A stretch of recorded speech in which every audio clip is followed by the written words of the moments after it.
জঙ্গে দে লাজ সায়কালে লা পাকে কুন সিনায়ে বাতিগে মোহাব্বত চাকে কুন জঙ্গে দে লাজ সায়কালে লা পাকে কুন সিনায়ে বাতিগে মোহাব্বত চাকে কুন। বহুদিন আগের ঘটনা, এক দেশের ছিল এক জালেম বাদশা কাফের। ওই জালেম কাফের বাদশার সাথে মুসলমানদের সাথে প্রায় সময় যুদ্ধ বা লড়াই লেগেই থাকতো। এক পর্যায়ে ওই জালেম কাফের বাদশা মুসলমানদের হাতে বন্দী হয়ে আসে। মুসলমানরা এবার দীর্ঘদিনের প্রতিশোধ নেওয়ার জন্য প্রস্তুত হয়ে গেল। এত বছর পর্যন্ত আমাদের উপর জুলুম অত্যাচার চালাইছ, জুলুম নির্যাতন করছ, আজকে তোমার দীর্ঘদিনের প্রতিশোধ নেব। মুসলমানরা পরস্পরে পরামর্শে বসলো কি করা যায়। এত বছর পর্যন্ত আমাদের উপর জুলুম করছে, এখন তার প্রতিশোধমূলক কি শাস্তি দেওয়া যায়। সবাই পরামর্শ করে এই বিষয়ে উপনীত হইল যে এই জালেম কাফের বাদশাকে বিশাল একটা কড়াইয়ের মধ্যে রাখিয়া আগুন দিয়া উত্তপ্ত করতে থাকো, আগুন দিয়া তাজ দিতে থাকো, যেন এই জালেম বাদশা বুঝতে পারে এত বছর পর্যন্ত আমাদের উপর অত্যাচার করছে, আমাদের তখন কেমন লাগছে।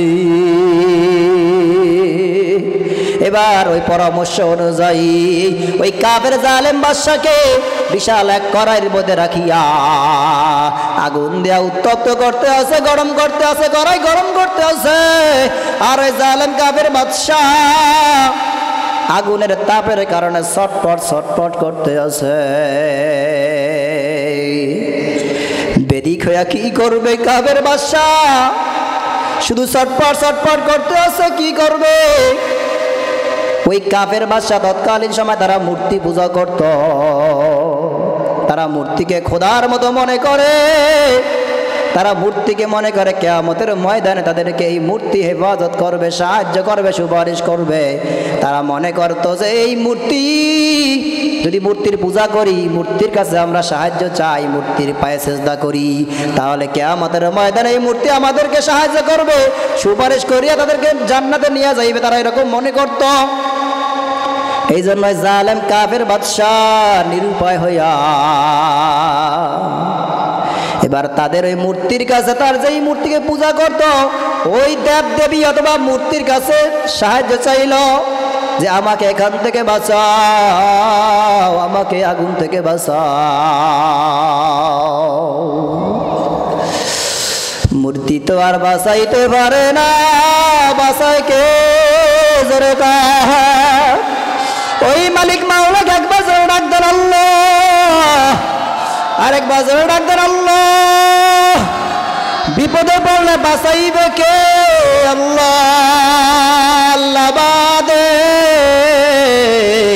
কেহ মাবুদ নাই। জোরে বলেন আল্লাহ বাদে কেহ মাবুদ নাই। জালেম বাদশা যখন তার মূর্তির কাছে বা দেব দেবীর কাছে যখন সাহায্য চায় পাইল না, এবার জালেম বাদশা নিরুপায় হইয়া বলতে আছেন, শুনছি নাকি মুসলমানের একজন খোদা আছে, ওই খোদার কাছে যখন কোনো বান্দা তওবা করিয়া মাওলাকে মাওলা বলে ডাক দেয়, আল্লাহ তাআলার সাথে সাথে তার পিছনের গুনাহগুলি মাফ করিয়া দেয়। এবং ওই আল্লাহর কাছে সাহায্য চাইলে আমার আল্লাহ সাথে সাথে সাহায্য করে। দেখি এবার গোপনে কালিমা পড়িয়া তওবা করিয়া মাওলার কাছে সাহায্য চাইয়া মাওলা মাফ করে নাকি, মাওলা আমাকে এখান থেকে বাঁচায় নাকি। আল্লাহু আল্লাহ। জালেম বাদশা এবার যখন ওই মূর্তির কাছে সাহায্য পায় নাই, সাহায্য না পাইয়া এবার গোপনে মালিককে ডাক দিল, গোপনে তো কালিমা পড়ল না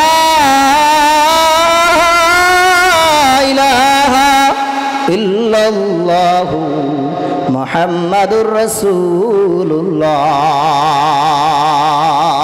এই কালিমা পড়িয়া মালিকের কাছে সাহায্য চাই। ও মালিক, আমি মূর্তির কাছে সাহায্য চাইলাম, আমার মূর্তি আমাকে সাহায্য করতে পারে নাই। ও আল্লাহ, আপনার কাছে সাহায্য চাই। আল্লাহ দয়া করে মায়া করে আপনি আজকে আমাকে এই আগুন থেকে বাঁচান। এই কথা বলিয়া ওই বান্দা ওই জালেম বাদশা জিকির শুরু করিয়া দিল, লা ইলাহা ইল্লাল্লাহ, লা ইলাহা ইল্লাল্লাহ। এই জিকির করতে আছে আল্লাহ তাআলা সাথে সাথে আসমান থেকে বৃষ্টি বর্ষণ করিয়া ওই আগুন নিবাইয়া দিলে এবং কড়াইটা ঠান্ডা হইয়া গেল।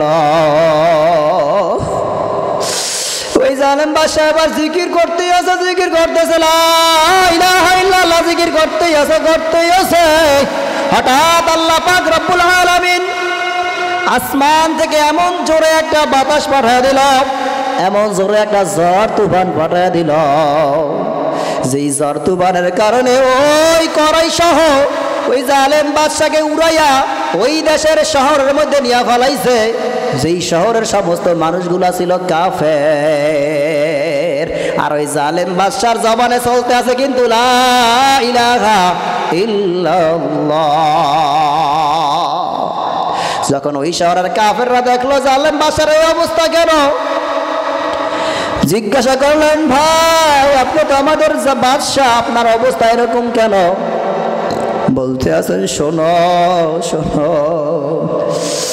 আমরা যেই মূর্তি পূজা করতাম ওই মূর্তির কাছে আমি আগুন থেকে সাহায্য চাইলাম, মুসলমানরা আমাকে শাস্তি দিতেছিল, আমি প্রথমে মূর্তির কাছে সাহায্য চাইলাম, মূর্তি আমাকে সাহায্য করতে পারে নাই। আমি কালিমা পড়ি, আমি মাওলার কাছে সাহায্য চাইলাম, মুসলমানের খোদা, এখন আমারও খোদা, আমি আল্লাহর কাছে সাহায্য চাইলাম, হে আল্লাহ আমাকে বাঁচাও, আমাকে বাঁচাও। এই দোয়া করতে দেরি আর আল্লাহ তাআলা আমাকে ওই আগুন থেকে বাঁচাইতে আর দেরি করে না।